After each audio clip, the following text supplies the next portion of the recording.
ये कहानी है लोहे की एक मशीन की, जो दौलत नहीं कुछ और ही वसूलती है। कहानी की शुरुआत होती है एक अंतिम, बहुत ही अशुभ घोषणा से। पर यह किसी इंसान की आवाज नहीं है, बल्कि किसी ऐसी चीज की है जो कहीं ज्यादा भयानक है। ये एक ऐसी आवाज है जो किसी अंत का नहीं, बल्कि एक भयानक शुरुआत का ऐलान कर रही है। तो ये आवाज आ कहां से रही है? पता चलता है कि इसका सोर्स है एक विशाल लोहे की मशीन जो धीरे धीरे खुल रही है। लोहा जो ठंडा, कठोर और बेजान होता है, ठीक उस मशीन की तरह जो अपने अंदर एक गहरा राज छुपाए हुए है। आमतौर पर ऐसी किसी मशीन के अंदर क्या होगा?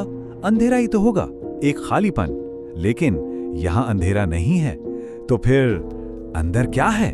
अंदर चेहरे हैं, कोई खजाना नहीं, कोई मशीनरी नहीं, बस इंसानी चेहरों का एक समूह जो हमेशा के लिए एक भयानक मंजर में जैसे जम से गए हैं। और ये कोई आम चेहरे नहीं है, ये उन लोगों के हैं जो कभी इस मशीन के पास आए थे, और इन्होंने जो कीमत चुकाई, ये उसका सबूत है।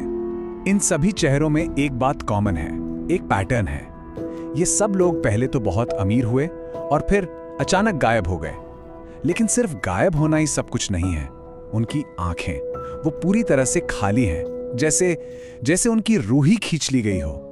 और तभी मशीन फिर से बोलती है, अपना असली मकसद बताती है। ये साफ साफ कहती है कि मैं पैसा नहीं देता, मैं जिंदगियां बटोरता हूं। सोचिए, ये कोई सौदागर नहीं, ये तो एक शिकारी है। तो मतलब ये सौदा है क्या असल में? ये मशीन दौलत के बदले में आखिर मांगती क्या है? इसकी असली कीमत क्या है? ये एक ऐसा लेन देन है जहां आप अपनी आत्मा को कुछ वक्त की दौलत के लिए बेच देते हैं। एक ऐसा सौदा जिसमें फायदा बस कुछ पल का, लेकिन नुकसान हमेशा के लिए, और इससे कोई बच नहीं सकता। और अब कहानी का जो हमारा मेन कैरेक्टर है रवि, उसे सब समझ आ जाता है। उसे पता चल जाता है कि उसका हश्र क्या होने वाला है। वो भी उन्हीं चेहरों में से एक बनने वाला है।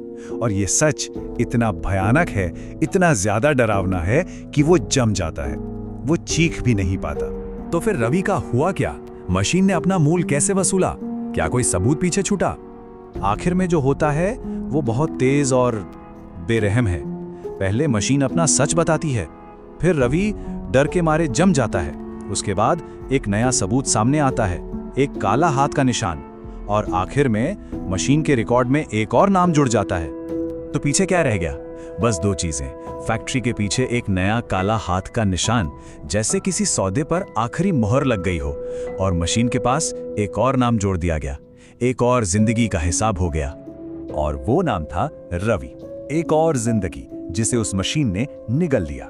कहानी रवि के नाम पर आकर खत्म हो जाती है, मशीन का एक और शिकार। पर यह हमें एक बहुत ही बेचैन करने वाले सवाल के साथ छोड़ जाती है।